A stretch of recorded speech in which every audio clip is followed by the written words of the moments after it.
The party started to embrace extreme trans ideology, which I didn't know anything about, and there was an instance where a friend of mine called Linda Gale, they called her a hateful bigot, just because she asked some questions about what was happening with, particularly to children under gender affirming care.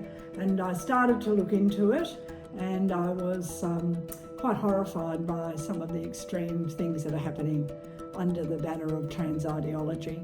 So the worst thing though was no one in the Greens is allowed to speak of it.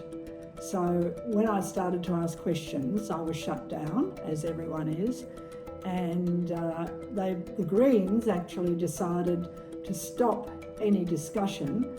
They brought out a new code of conduct, Victorian Code of Conduct, which actually banned members from stating there were two sexes and that sex was not changeable. So that was the final straw for me, and I resigned from the party.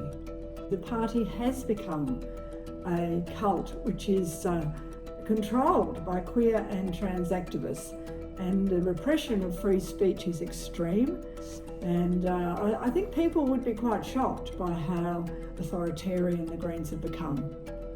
And I don't know what else you would call it other than a cult, to be honest. I've really seen the change in the Greens from being an evidence-based party that respected science, and the classic example of that is climate change, and now they won't even accept that there are two biological sexes.